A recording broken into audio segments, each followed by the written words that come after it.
नमस्कार, आप देख रहे हैं 4 PM और मैं हूं आपके साथ निधि तिवारी। 2014 में जब से मोदी शाह ने इस देश की कमान संभाली है, हमारे देश का लोकतंत्र का ढांचा पूरी तरह से धराशायी हो गया है। उसका हर एक स्तंभ कहीं ना कहीं टूट के बिखर सा गया है। अब चाहे मीडिया की बात कर लीजिए या फिर चुनाव आयोग की, हर एक स्तंभ को भाजपा संघ ने मिलकर दीमक की तरह चाट लिया है। लेकिन उस दौर में भी देश की जनता का भरोसा देश की अदालतों से पूरी तरह टूटा नहीं है।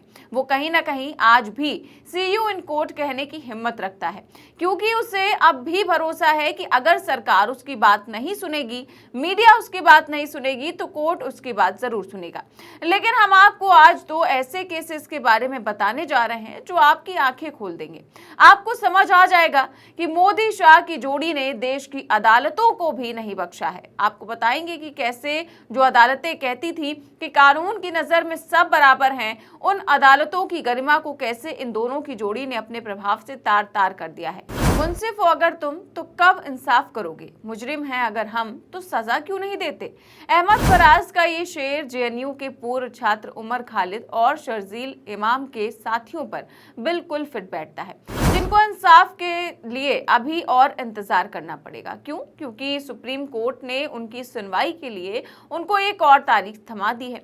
जी हाँ, उमर खालिद एंड कंपनी को उम्मीद थी कि उन्हें कोर्ट से इंसाफ मिलेगा, लेकिन अभी तक उन्हें कुछ मिला है तो सिर्फ तारीख पर तारीख। वहीं दूसरी तरफ Gujarat high court rape case में मुजरिम आसाराम पर अदालतें मेहरबान दिख रही हैं। अदालत ने उनकी जमानत याचिका को स्वीकारते हुए 6 महीने और खुली हवा में सांस लेने की आजादी दे दी है। गुजरात हाई कोर्ट ने आसाराम की सजा को मेडिकल आधार पर 6 महीने के लिए सस्पेंड कर दिया है, यानी जमानत पर बाहर आया आसाराम अभी 6 महीने और बाहर रहेगा। सोचिए, छात्र नेताओं के लिए अदालत के पास वक्त नहीं है उनके केस को एक बार सही से सुन मिले, और यहाँ जिनको रेप के मामले में दोषी पाया गया है उनको बेल पर बेल मिल रही है। ये तो हाल है हमारी अदालतों का। आपको बता दें कि अप्रैल 2018 में जोधपुर की एक सेशन कोर्ट में आसाराम को 2013 में अपने आश्रम में एक नाबालिग लड़की से दुष्कर्म के लिए आजीवन कारावास की सजा सुनाई थी। लेकिन इतने गंभीर आरोप होने के बाद भी उनको बार बार बेल दे दी जाती है। और इससे पहले राजस्थान हाई कोर्ट ने पिछले महीने आसाराम को सजा के निलंबन के साथ जमानत दे दी थी। अदालत ने उसकी वेजेटिविटी कंडीशन यानी कि अचेत अवस्था और जेल में इलाज के लिए मेडिकल सुविधाओं की कमी को देखते हुए अपील स्वीकार कर ली थी और अब उसे 6 महीनों के लिए आगे बढ़ा दिया है। हालांकि राज्य के वकील ने गुजरात हाई कोर्ट की बेंच से कहा था कि आसाराम को गुजरात की जेल में चिकित्सा सुविधाएं दी जा सकती हैं, लेकिन इसको खारिज करते हुए हाई कोर्ट ने 6 महीने तक सजा निलंबित रखने का आदेश जारी कर दिया। अब ऐसे में सवाल उठता है कि आखिर अदालतें एक रेप के आरोपी पर इतना चिंतित क्यों हैं? क्या हमारे देश की अदालतें हर एक रेप के मुजरिम को लेकर इतनी ही सजगता दिखाती हैं, या आसाराम बापू कोई स्पेशल केस है? अब देखिए, आसाराम और हमारे प्रधानमंत्री का कनेक्शन किसी से छिपा नहीं है।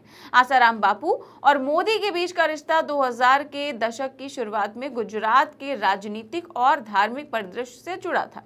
उस समय आसाराम एक प्रमुख धार्मिक नेता थे जिनके लाखों अनुयायी थे और मोदी गुजरात बीजेपी के महासचिव से मुख्यमंत्री बने थे।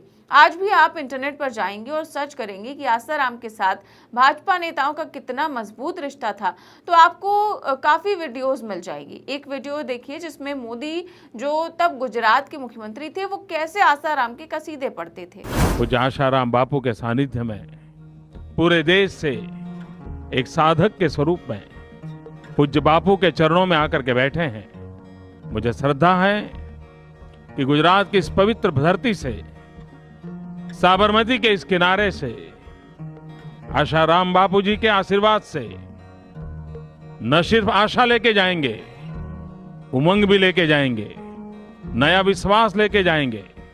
मेरा अवसर सौभाग्य रहा है कि जीवन में जब कोई नहीं जानता था, उस समय से बापू के आशीर्वाद मुझे मिलते रहे हैं, स्नेह मिलता रहा है। तो अब आपको समझ आ गया होगा कि कैसे आसाराम का आशीर्वाद और स्नेह उनकी मदद कर रहा है, कैसे रेप की सजा होने के बाद भी उनको बेल पर बेल मिलती जा रही है, जबकि उमर खालिद जो शुरू से इस सरकार की खिलाफत करते आ रहे हैं उनको अंडर ट्रायल में ही सड़ाकर मारा जा रहा है।